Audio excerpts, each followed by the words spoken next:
Hi, my name is Stevie, and this is Class Cabinet, video game history for new gamers. And today, we're going to take a look at what is considered to be the granddaddy of the first-person shooter genre, Wolfenstein 3D. This was developed by id Software and was released in 1992.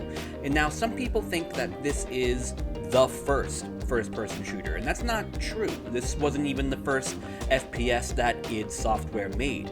Before that, there was Hover Tank 3D, Catacomb 3D, and there were other first-person perspective games that can kind of fit the mold, games like Ultima Underworld, for example. But for today, we want to take a look at what really makes Wolfenstein 3D so undeniably important and groundbreaking. We'll take a look at the game, the history with id Software, and the influence that this game has had and still has decades later. Let's begin. Alright, here we have our bright red main screen. This image, just this menu right here, has always stuck with me as being very how I looked at PC gaming for the longest time. To me, this is what I think of when I think of menus for old PC games, especially if they ran on, the old operating system of DOS. But how I'm playing the game today is not on DOS or on something called DOSBox, which emulates that style of game in that style of OS. Instead, I'm going to be using something called EC Wolf. This is a really good source port engine, a good source engine that helps the game run on modern computers and gives you some extra things like better keyboard and mouse control, better controller support, widescreen, things like that. I cannot recommend EC enough, and I'll talk more about that as we play.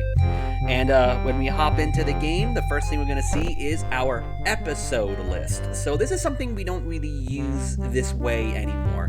When we describe something as episodic or having episodes, you may think of something like The Walking Dead or Half-Life 2 Episode 1, where it's kind of these maybe smaller games, or at least like a full game essentially, just maybe in these segmented sections. Here, it's just a way of separating levels. There are 60 levels in this game. Each level is 10 levels. One of those levels is a bonus secret level, and that's how it's separated here. There were other games that id Software have made that also go along that route. Doom was one, Quake to an extent, because they have the episodes you can kind of pick through in your hub world, Commander Keen, and there are other games as well, like Duke Nukem 3D, that play like that as well. But what's interesting about Wolfenstein 3D, and this is something that id Software's follow-up game, Doom, did as well, and before that, their platformer Commander Keen, is that the first episode was usually free. That was something called shareware. You get the first part for free, and if you want the rest, you buy it later. And that's what we're going to take a look at here. We're going to take a look at Episode 1, Escape from Wolfenstein. And here we have our very cheeky named difficulties. This is something that id Software loved doing. A lot of games have kind of moved away from this because we don't want to insult you if you're playing on easy, which is what's happening here. Can I play Daddy? And you see the main character, BJ Blazkowicz, with a bib and all that. It's very silly. They recreated this in Wolfenstein: The New Order, which is the new series of Wolfenstein games. And we don't really do this anymore. We don't want to give anyone a hard time because they want to play a game on a specific difficulty. Then we have our medium difficulty, Don't Hurt Me, Bring 'Em On, hard, and I Am Death Incarnate, which is very hard. Or at least that's how I've always looked at these difficulties. I'm not sure if they're what differentiates those other than I think it's easy, medium, hard, very hard. But we will be playing on Bring 'Em On, and let's hop on in. Get psyched. So the story here is you're BJ Blazkowicz, you're breaking into grab some stuff away from the Nazis, and you get caught and end up in this prison castle named Wolfenstein. And now we're trying to escape from it. Easy enough. So if you're really only familiar with the first-person shooter series of Wolfenstein, you may not be familiar with the fact that this is actually a remake. That the original Wolfenstein Open up, thank you. The original Wolfenstein is a stealth game that was made on older computers. And if Wolfenstein 3D is looked at as the granddaddy of first-person shooters, the laying down the blueprint, one of the first to identify the things that define this genre, Wolfenstein on the old stealth game, which was called Castle Wolfenstein, is kind of the granddaddy of the stealth genre. That game was inspired more by other games like Berserk, for example. It's 2D, kind of maze-like levels, and it was about what is the quietest, the quickest, the less violent way to get through those levels. You're doing things like taking Nazi uniforms, you are, doing stealth kills, things like that. And that is something that has stuck with stealth games ever since. Metal Gear Solid, Splinter Cell, even things that have stealth mechanics like The Last of Us, still use those things. And that came from Castle Wolfenstein and its sequel Beyond Castle Wolfenstein. So after id Software worked on Commander Keen, which was their platformer series of games, which was originally intended to be a PC port of Super Mario Bros. 3. The team had figured out a way to do proper side-scrolling on computers and wanted to make Mario Bros. 3 for PC. They pitched it to Nintendo. Nintendo said no, which is, from everything we know about Nintendo, even today, of course they'd say no to that. But they instead took the technology they had and made their own platformer that ended up being Commander Keen. But after they made all those Commander Keen games, which are very silly, very cartoony, the idea came of, let's do something different. Let's do something maybe a little more horror, a little more violent. And one idea that was pitched was this game where, it's a science experiment gone wrong. Do like a first-person perspective. You're being chased by this alien or different aliens, and the game was called It's Green and It's Pissed. But one of the heads of the programming of id Software, John Romero, stated in an interview that he thought the idea was a little too cliche, and instead threw the idea around of why not do a remake of Castle Wolfenstein. So the plan was in motion. Let's do Wolfenstein. They did not have permission or the rights to do something with the Wolfenstein name, so they were kind of just making the game, and they had backup names just in case. One name was Hollahammer. It's like Escape from Hollahammer or Castle Hollahammer was the original name, and that name then got used for episode 2 of this game. And that's because the team that did originally own the rights names to Castle Wolfenstein, it lapsed and they no longer owned it. So id Software, especially coming off the success of the Commander Keen games, was able to buy the name. And now we came to Wolfenstein 3D. And that idea of it's green and it's pissed, that idea was then later completely reused and cleaned up and finalized and became Doom. Which is my favorite game of all time. I love original old school Doom, and if it's not Doom being my favorite game, it's Doom Eternal, because I love Doom so much. But let's actually talk about the game here. So right now we are in the secret level, which we found in the push walls. The little secrets behind the walls that are in every level of this game. So this is first person. This is using a lot of ideas from the original Castle Wolfenstein, but some of those things did not come through. Originally, they wanted to have this game be more like the stealth game. You can kill guards, hide their bodies, steal their uniform, but they found that this ended up kind of slowing down the game. So instead, they went with this more action, faster-paced, arcade-like experience. And one thing you can tell about this being arcade, if you take a look at the bottom of the screen, we have a score system and we have a lives system. And you can get yourself extra lives, and if you get a high score, you get another extra life. Things like that. Which was weird to see this in a PC game, or at least weird in a game like Wolfenstein 3D, which encouraged saving your game whenever you wanted. So having a high score system and having an extra lives system seemed a little weird, and they know that now, because they did not use it again in, their follow-ups like Doom and Quake. They got rid of that completely. But with those push walls, those secrets, that was something that the team at id Software were really pushing for, but John Carmack, who's another programmer at id, thought it was a little too hacky. He didn't like having the push walls, but the team kept pushing for it, like, we should do the push walls, we should really add that in, it'd be a cool thing to do, have these secrets, walking around, finding things. But he pushed, and then it became a full-blown argument, and he stormed off, said, we're not doing it. Some time had passed, and the team again was like, hey, John, those push walls, what about them? And he just looked at him and said, they're in the game already. And he did it, and he put the push walls in.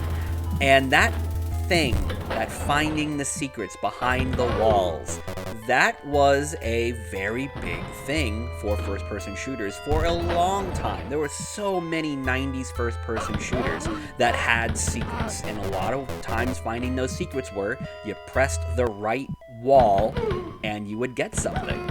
And that's how you find a lot of the secret levels in the episodes, is you have to find the right push wall or a selection of push walls and open it up, follow the path, and you have a whole new level. And now we have these different colored doors. Those come with the keys. There's 2 keys usually, but in episode 1 there's only 1 key, and it will open up both of the doors here. So we have 2 elevator doors. Elevators are your exits, and if we go to the one with the swastikas, that's the right one. If we go down the wrong one, it becomes an ambush, and you just take them all out. You don't have to do this, but I want to.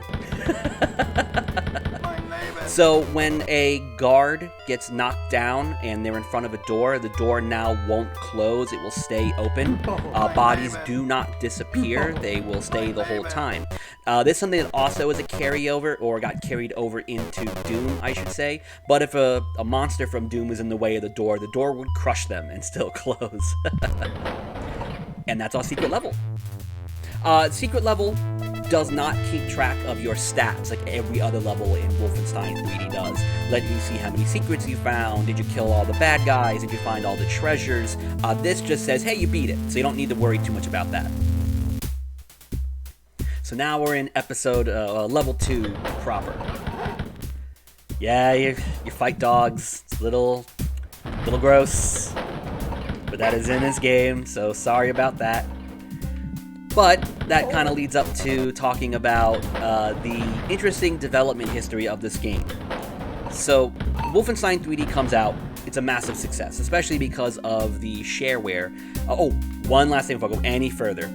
EC Wolf has this great feature of having an actual auto map. You cannot look at a map in original Wolf 3D unless you have the fantastic manual hint guide, the official one, which I do have. I'll show that off in a little bit. But EC Wolf actually lets you look at the level. You can either have it as an overlay or just see the whole map like this, and I gotta tell you, I cannot play Wolfenstein 3D without this feature. I have terrible sense of direction. So having this, and also having where I can just walk around with the map up, makes this game even better playing it on EC Wolf. I cannot recommend it enough.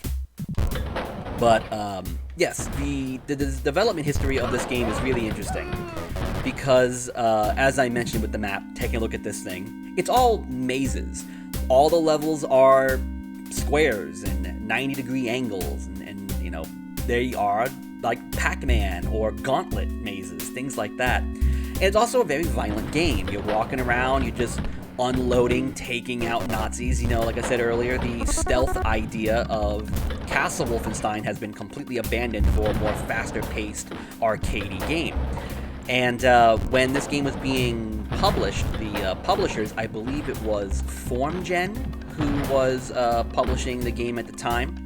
Also, too, just being able to see how big everything is, especially in the later levels. Oh, this is so good to have. But FormGen was like, hey, these levels are too mazy, they're too violent, you guys gotta tone it down. To which id Software said, how about we make it more mazes, more violence? How about now we make it where we have skeletons hanging off the ceiling? How about that? And so that was them being very defiant of their distributor, or, publisher. And once they did all that, they did not get any complaints ever again, because hey, it ended up being that this game was a huge success.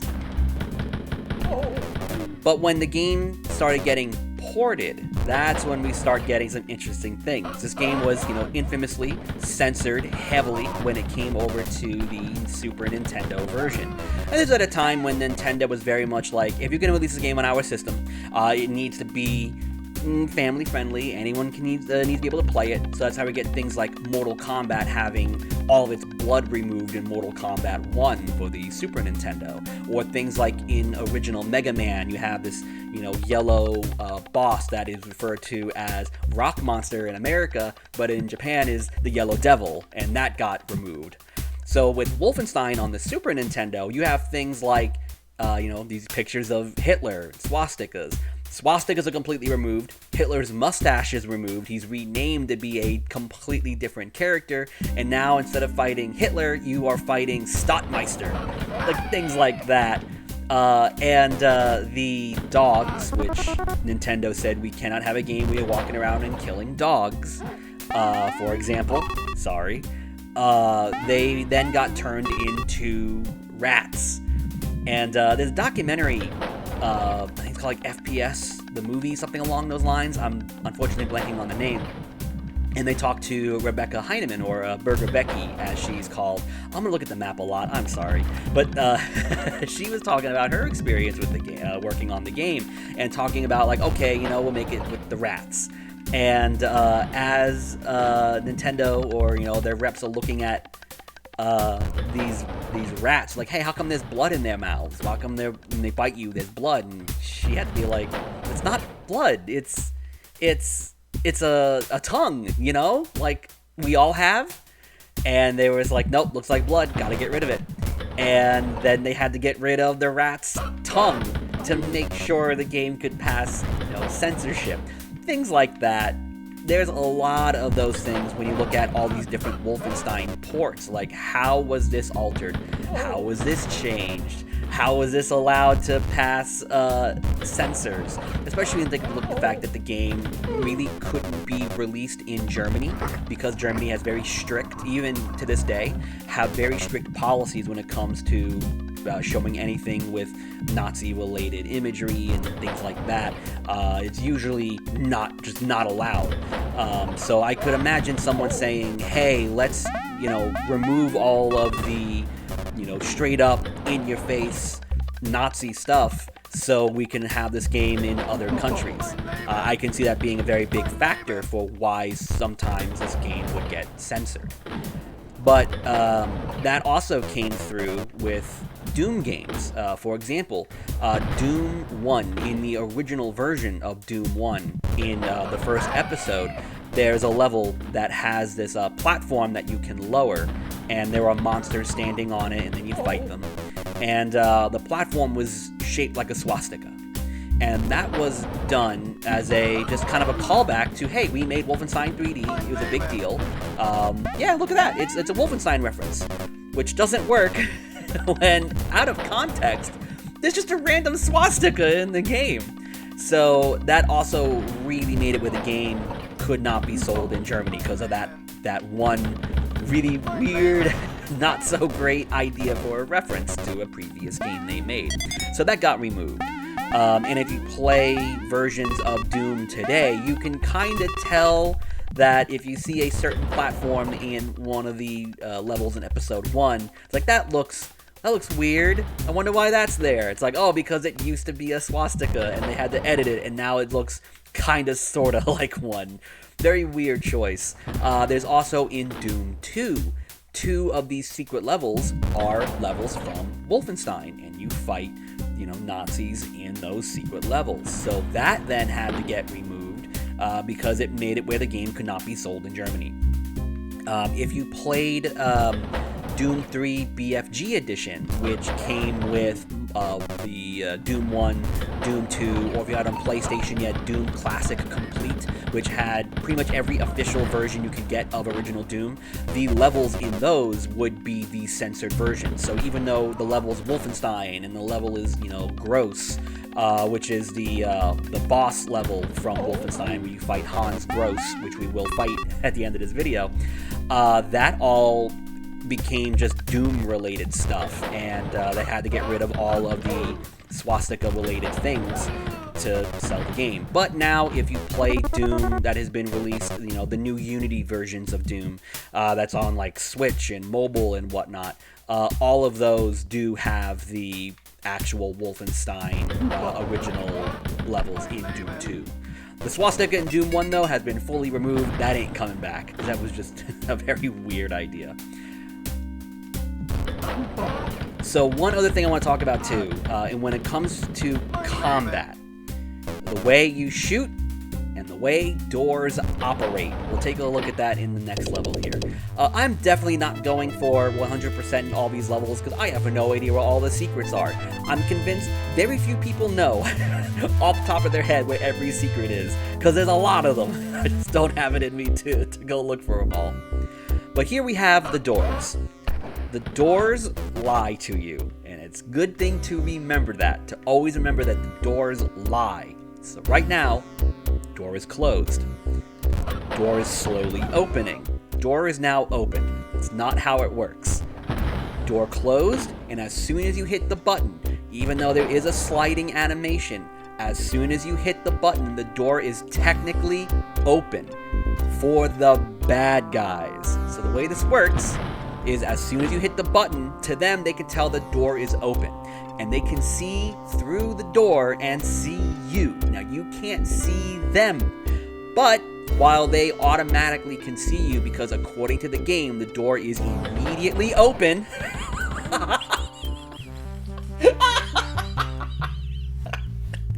Oh, I love this game.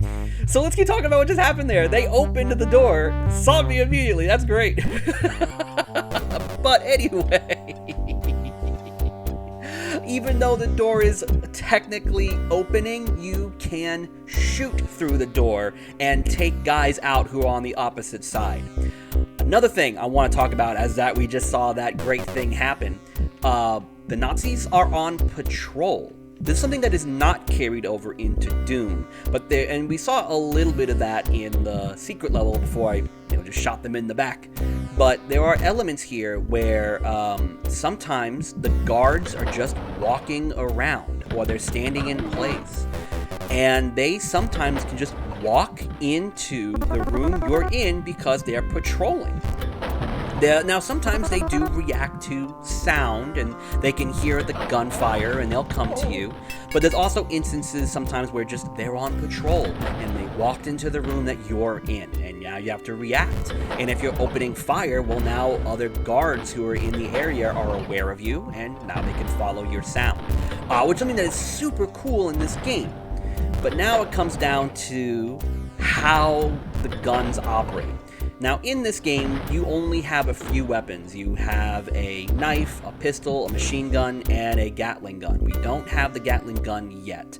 But all of these guns also operate on the same ammo pool. So if you have your pistol and you fire one bullet, you take out your machine gun and fire another, that counts as one pool. So all guns share all the ammo. And when the guns fire, they do something called hit scanning. To explain it as simply as I think it is, it's actually something that I feel like even I still have a hard time always explaining properly. The long and short of it is, if you fire your gun, there's no projectile. So it kind of comes down to the computer says you hit, the computer says you didn't hit. And that is also the same for the bad guys. and how much ammo, or excuse me, how much damage is being done. There's a specific equation that the game is operating on that determines what kind of damage you and the bad guys can do. So essentially, math is being done to determine damage, and the computer decides if the bullet hits or not. And because there's no projectiles, let's say something like in Doom, when you have the imps who throw fireballs and you can see them coming your way, that is not at all in this game, other than some bosses who have projectiles and the Hitler ghosts, vampires, some weird stuff in episode 3. That is all just determining, did you get hit or did you not? You can't dodge math. So that's something to keep in mind as well. And especially now that we're getting a little closer to some of these levels where they love to hide behind the corner of doors, and they might, just wait for you to walk into a room and shoot you in the back. Now, almost every enemy in this game has some type of wake-up call. So when they see you, they will shout something, and it's usually poorly translated and poorly pronounced German words. But they are saying something, so that you know who saw you, you know who's all going to be in the room. It's actually a very cool way to kind of help the player know what's coming up ahead. Again, there's something that carried over into Doom and Quake. It's a really neat thing. The only enemy that does not have a wake-up call are the mutants in episode 2, and I hate them. I do not like the mutants. So, yeah. Some enemies will have different rates of fire or different health. So you have the standard officers here. They usually take a while before they shoot. They usually have some type of shock reaction before they start firing, or you just shoot in the back. So right now, that one, you see that shocked face, they have a little frame or two before they open fire. Then you have the ones in blue. Those are the SS. They have a machine gun as well. They usually have the most health. And it takes a little bit longer to take them down. Later on, you'll also see officers who are kind of glass cannons. They do a lot of damage, but they are also very fast. Thankfully, though, they go down kind of quickly. Episode 2 is the one with the mutants, and it's usually episode 2 only that has the mutants up until the later levels, Spear of Destiny, which do bring back those characters in other levels. But here, you're just usually fighting the same 2 enemy types in episode 1. And it's a lot of fighting, especially in later episodes. Even on this difficulty, there are a ton of different fights. And it works. This game is a very simple, arcadey experience. Again, taking a look at our levels, taking a look at our lives, taking a look at our score. This is very much inspired by arcade games, which is something that the guys at id Software really did love. What door have I not got into? There it is. I'm sorry. I just kept looking at the screen like, where am I?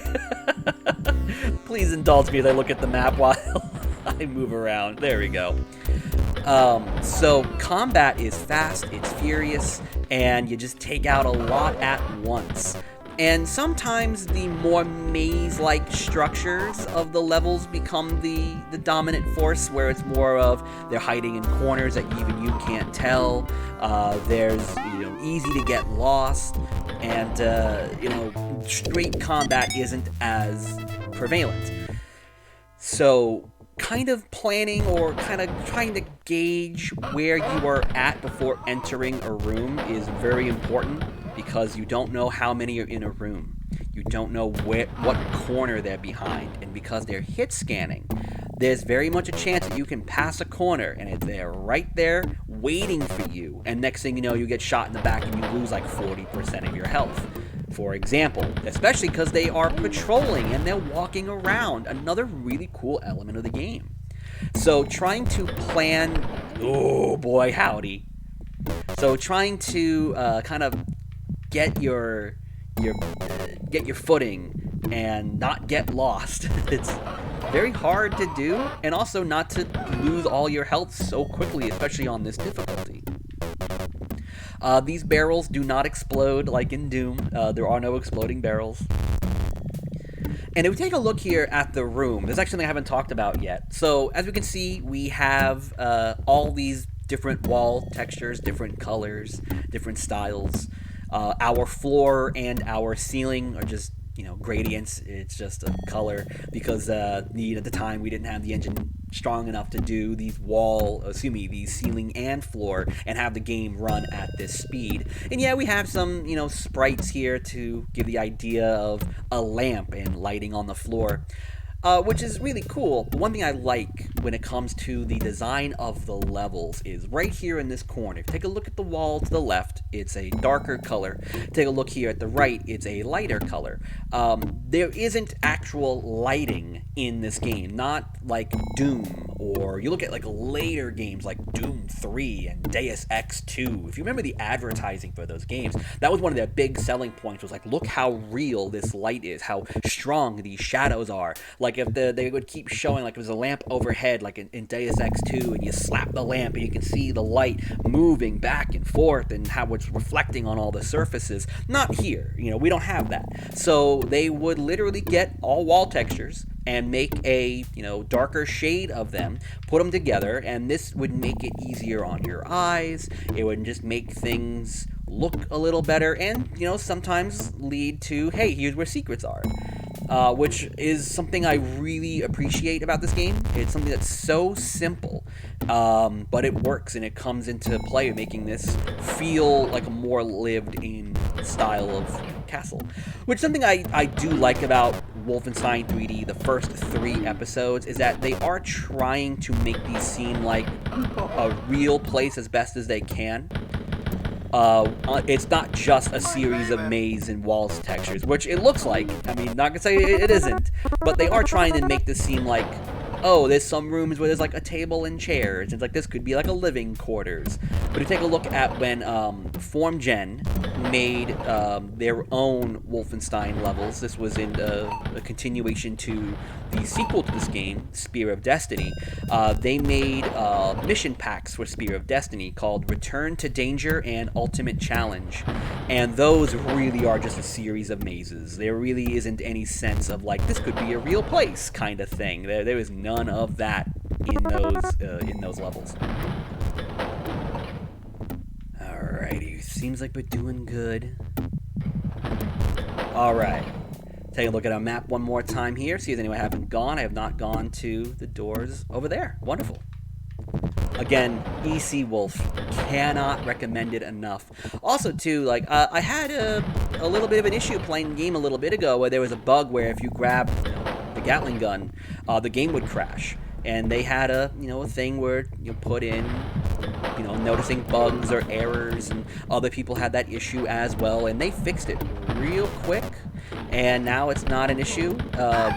So the people who are making this EC Wolf, they really are working hard to make this the best way to play Wolfenstein 3D, and I commend the work they're doing, and I love it. Speak of the devil, there is the one and only gun right there, which has one of my favorite things in all of Wolfenstein when you pick it up. Check this out. The big smile, the music. Ugh, I love it. So the way this gun works... Oh no! I haven't saved! Alright, so we're gonna just use the live system here. Let's go. So the way that gun works is that it actually fires multiple bullets at a time, so it's a really good gun to use when you're in a crowded room or having a boss fight. Just because of how much ammo that thing spits out at any given time. It's not great to use when you don't have a lot of ammo or just kind of fighting one guy at a time. Cannot believe I fell for that. So this is something to keep in mind when it comes to this game, is they like to hide in corners. Excuse me, especially when you see the mutants in episode 2, there's always just one more behind a corner. So take your time, which is what I usually do, but if there's one thing I've learned after, streaming for years and trying to do things like this, I'm bad at playing games and talking at the same time. So leave your comments. Leave your insults in the comment section below. Or you can follow me at different places like TikTok and Instagram and Twitch at classcabinet, and you can leave hateful comments there. Please don't. I'm very sensitive. Please don't insult me. But yeah, watch your corners. And another trick you can do as well when you're entering a room that you are unfamiliar with, you can take one shot, and if there are enemies patrolling or if they're in the room, they will start to make their presence known, chase where they heard the sound, and you can kind of bottleneck them and just kind of go about it in that direction. Another thing too that's really helpful with EC Wolf is I have a run button, so you can just it makes help. It does help when you are going through a long hallway that you may have already been down before because you got shot in the back and you weren't paying attention. Right there. Okay, there we go. I am running low on ammo, so I hope to find no secrets there. I was tapping the walls to see if there might have been a secret there. I definitely need to find a surplus of ammo to get my ammo back to where it was. And I have not gone down this route just yet. I have not. Again, sorry for always looking at the map, but I just have terrible sense of direction. And if I don't have the GPS in front of me, it's just bad news for everyone involved. There we go. So right now you heard a lot of the wake-up calls. You heard a lot of the yells. That means they know I'm here. They're going to try to follow me. There is another door open right over there. Get out of here. The pronunciation there of mein Leben, my life, is what they're saying. That is probably one of the more iconic shouts from this game, to the point that my dad, who's a big Wolfenstein fan, even when I talk about Wolfenstein or I'm playing the game around him, he'll still say like, mein Leben! And that's something I want to kind of talk about for a little bit. Growing up with the PC that we had, we never really had like the strongest PC in the world, but it was enough that we could play Wolfenstein and Doom and stuff like that. And that's because my dad loved playing first-person shooters on the computer. And it was games like Doom and Wolf and Rise of the Triad and other not so popular games like Corridor 7 and Operation Body Count, which I have such a soft spot for those games. But I remember hearing stories about he would play this game so much, my dad, that my mom would have nightmares. She would have the sound of the doors opening and closing, and all the enemy shouts would be in her dreams, and she would have these really bad dreams about the game. And she had one of those nightmares, and she was really upset, and she woke up to get mad at my dad for always playing Wolfenstein and tell him, you gotta stop playing this game. As she woke up, she saw he wasn't in bed because he was still playing Wolfenstein, and she's like, you need to stop now. I cannot deal with all of these sounds anymore. And we had a friend of the family who I believe he was a lawyer, I believe was his job, something involving clients. And he came over just to visit, and my dad was my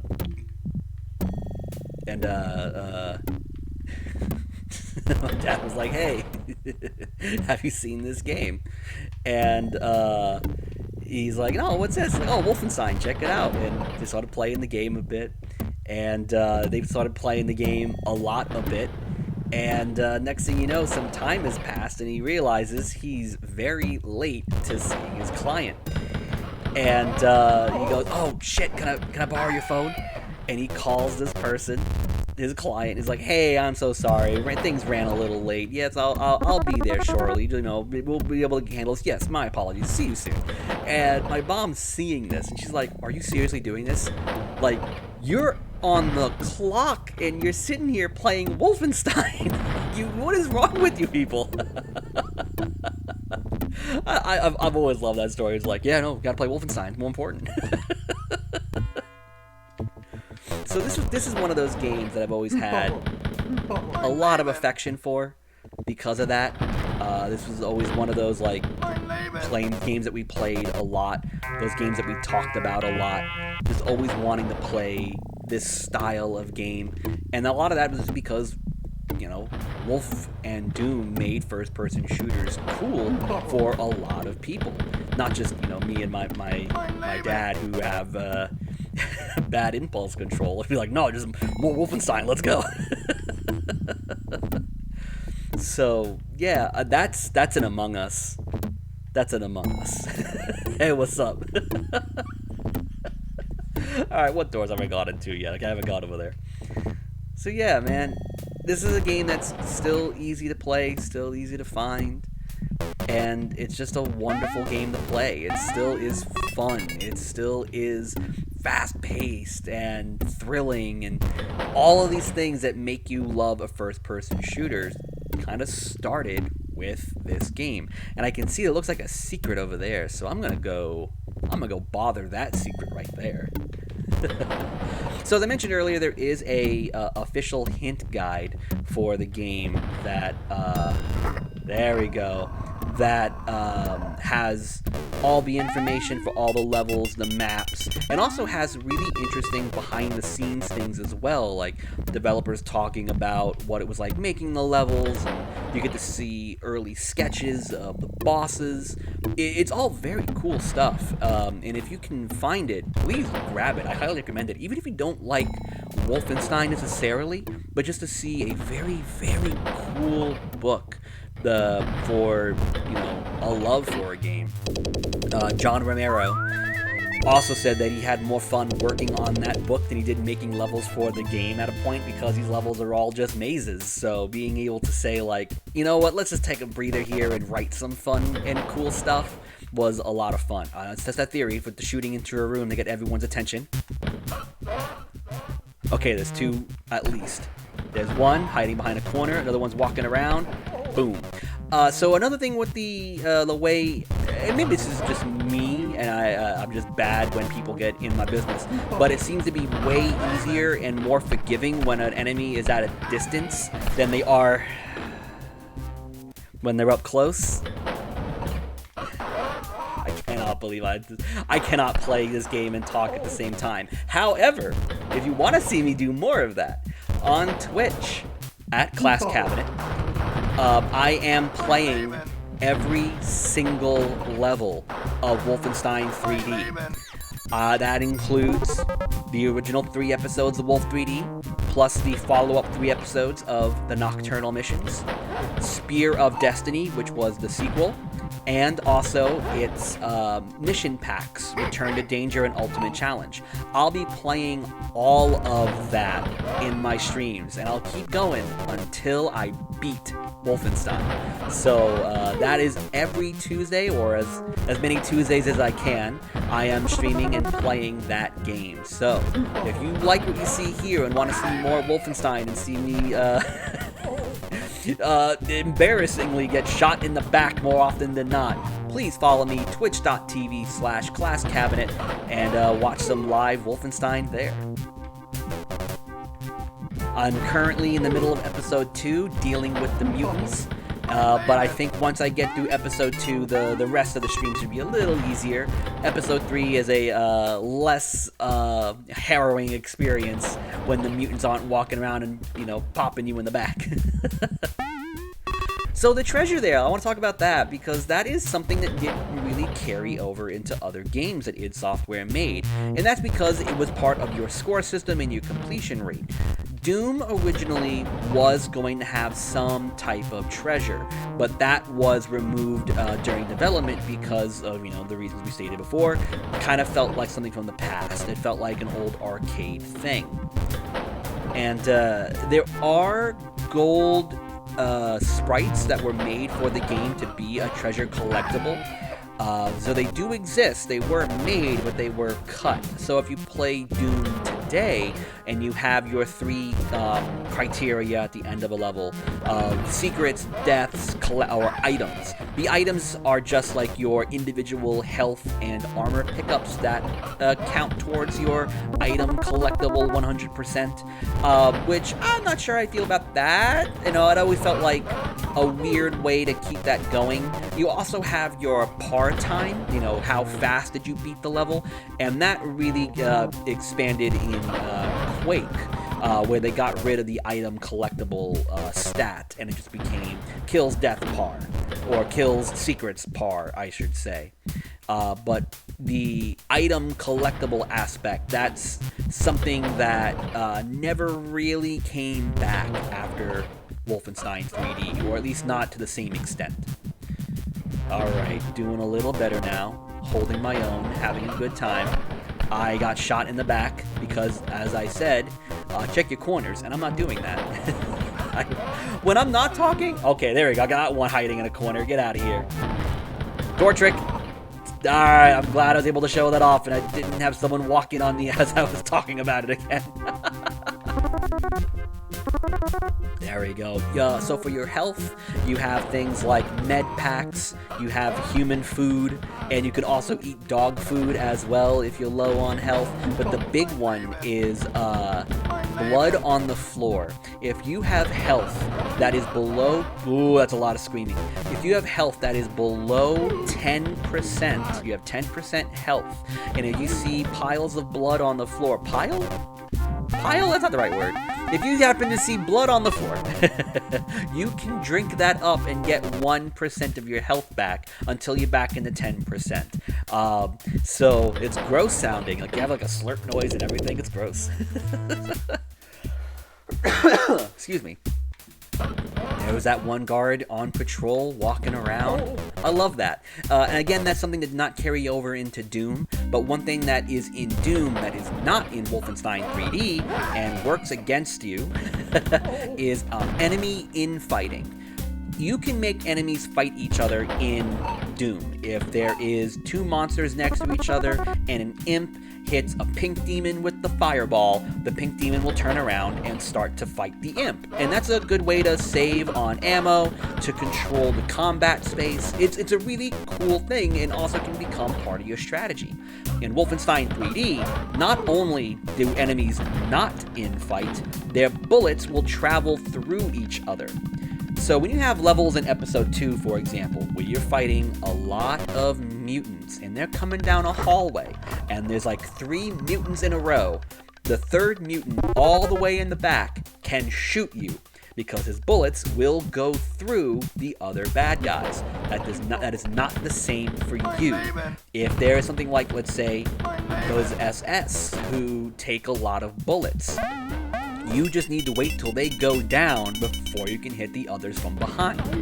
So, yeah, there is no enemy infighting, and there's no way to really save yourself from a lot of them coming at you all at once. So, sometimes it's best to kind of just hide in a corner or hide in the edge of a door and start taking out a lot of them in that way, and then come to you and bottleneck them. Otherwise, it's going to be a bit of an issue. So a little bit of a tip that I'm telling you that is helpful, that I am definitely not going to follow as I talk to you, because I'm just going to make mistakes left, right, and center. I'll get better at that eventually. Practice makes perfect. Get out of here, get out of here. There we go. There we go, perfect. Making good progress now. I know I've lost my machine, my big old Gatling gun, but I'll get that back near the end of the episode, especially when we're getting near the boss level, or the boss level itself. There we go. All right. So another thing too, talking about the people at id Software, we gotta talk about the composer, Bobby Prince, who I'm a huge fan of. I really love Bobby Prince, especially for his music with Doom, which was a huge influence for me as a musician. I'm a bass player. I play in a video game mashup band named Trash Burger in the Orlando area, and because of things like Bobby Prince's music in Doom, that was one big reason I wanted to be a musician.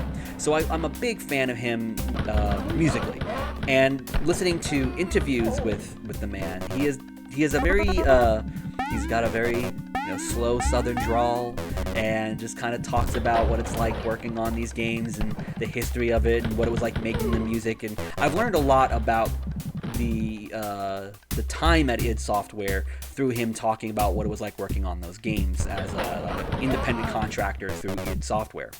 One thing was when it came to the manual and the hint guide and all that to this game. In the original wording of the books, it would say that, oh, you are BJ Blazkowicz and you're fighting the Germans, Germany, bad guy Germans, things like that. And they were sharing this with the people on the team, and Bobby Prince was part of that team. And according to Bobby, he said, hey, you know, it wasn't all Germans. You know, we keep saying, like, you're fighting Germans, it's Germany, it's Germans. It's like, not all Germans were for the Nazi party. You know, people did fight against them who were German. It was something that, you know, not everyone agreed with. So he had to be the one to tell the guys, like, yeah, we should, you know, be more specific here and not say it's all of Germany, because that's not accurate. And where is the door that I'm looking for? So, yeah, keep going forward. So, yeah, apparently that was Bobby Prince's, you know, he said, you know, they let me do that. They didn't have to let me do that, get involved in that, and they let me do that. And, you know, talked about it and said, yeah, we should probably change this. And they did, you know, and right call for changing that. All right, nothing here.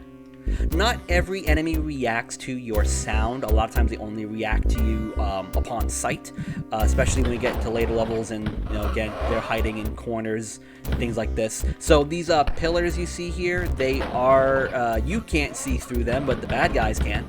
And you can shoot through them, so can they.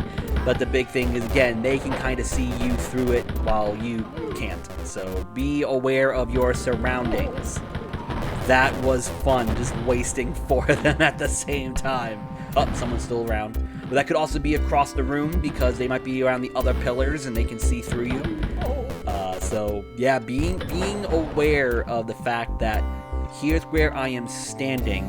What kind of line of sight am I in is something to be as very cautious about in regards to, you know, the hit scanning and, you know, math element of damage. Getting all our treasure here. Again, I don't know what all the secrets are. In games like Doom, the secrets were a little more identifiable, especially using like different color wall textures or different style textures, misaligned things on the wall, things like that made it a little easier to find the secrets instead of just kind of doing what people refer to as wall humping, where you just kind of run up against all the walls you can and hit the open button and hope something happens. My health is so low.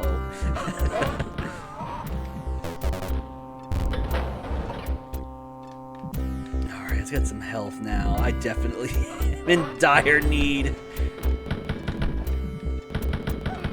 There we go. There we go.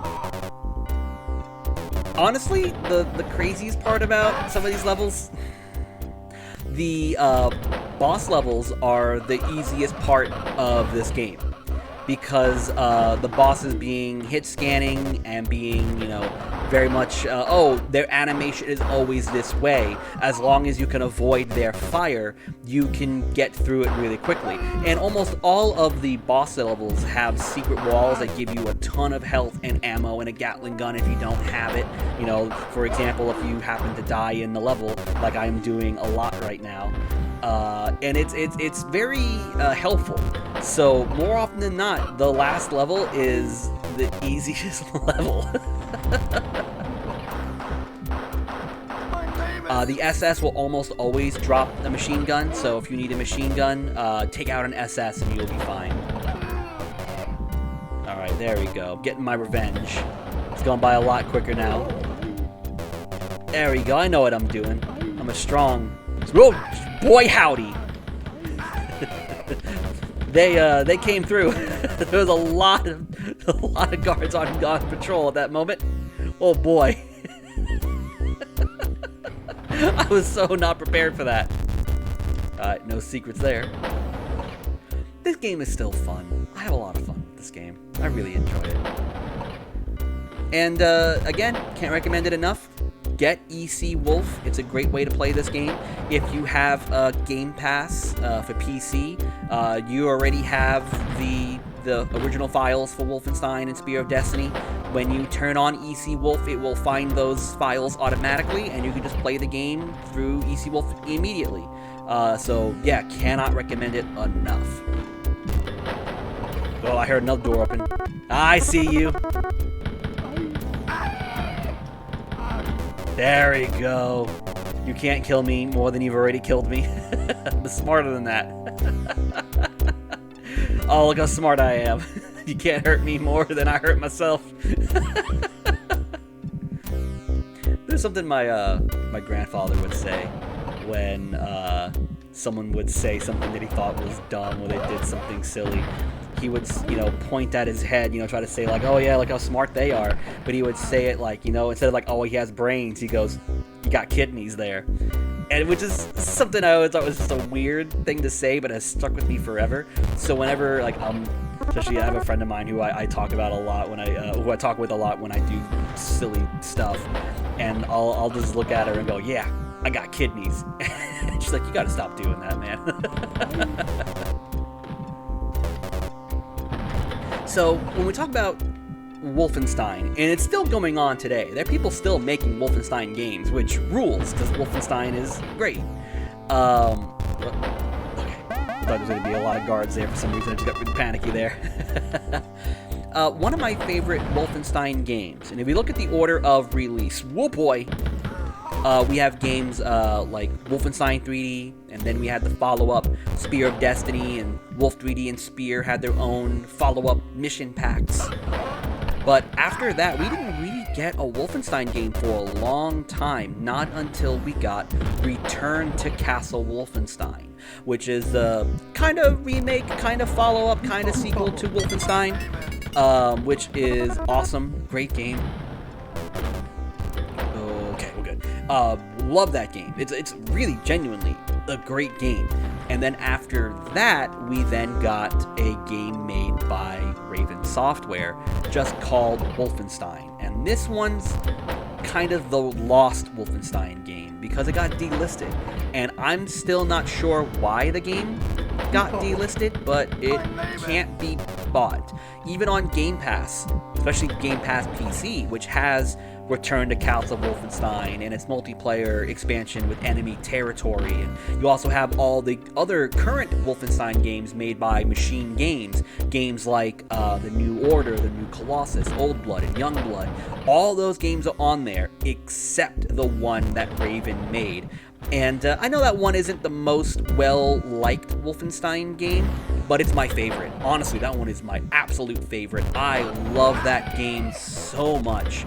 And I would love to play it on PC, especially now that I have a PC that can run it. I still have the disc on PS3, but I really wish I could play that game on PC and stream it, because I just love that game so much. But that one, unfortunately, is kind of lost to time, which is a bummer.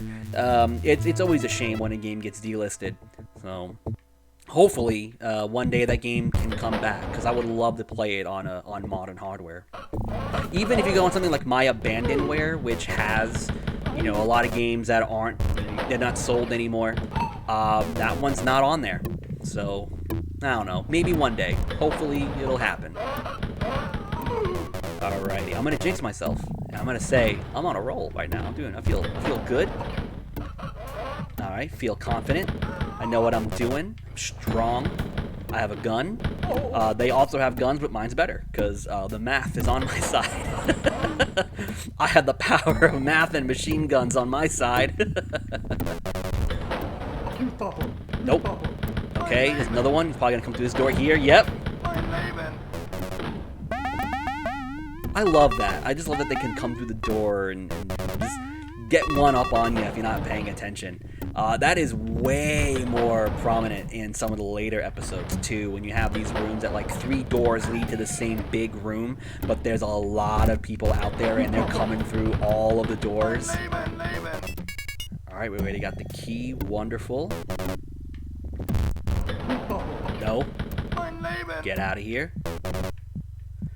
So with the new ones, the new machine gun games, oh man, now that I'm saying it, I'm confident I'm saying it wrong. But the new Wolfenstein games, very good, great games.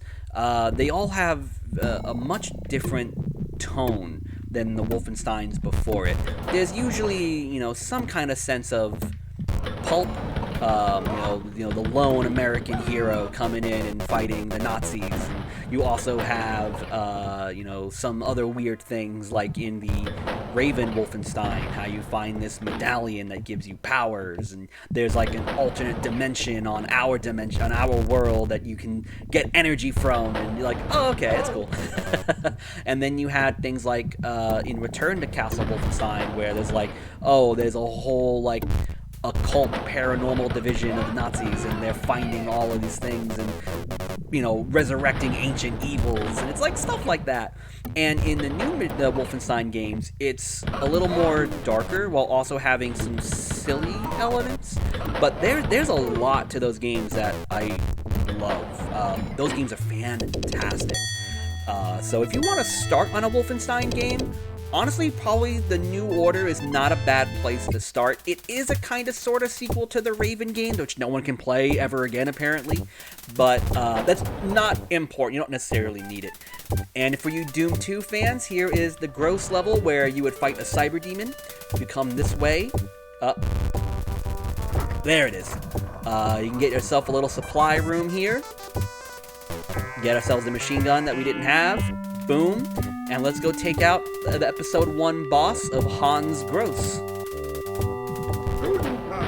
So the way Hans fires, it's always the same length. It's also hit scanning. Just get out of the way before he fires, and you'll be good to go. You're losing a lot of health. Go back to the supply area. Fill up. Good to go. Whoa! And now we got rid of the first boss. We got ourselves a key, and let's get on out of here. I love this. Yeah! Go get him, BJ. And that's episode 1.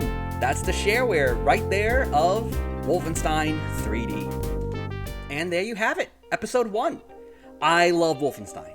There's something so wonderful about that game. There's something so great about what its simplicity can turn into. It's just fun, fast-paced, arcadey game. I love it so much. And if you want to see more, again, please, twitch.tv/classcabinet. I'm doing something called Wolfen Run. I am playing through the entirety of Wolf 3D, Nocturnal Mission, Spear of Destiny, the mission packs, all of it. And that'll be Tuesdays, 8 p.m. Eastern Standard Time. You can also follow Class Cabinet here on YouTube, on TikTok, Instagram, Facebook, and keep up on all the information and other video game history lessons. So that'll be it for tonight. Hope you have a good night. Stay tuned for more, and I love you all. Good night.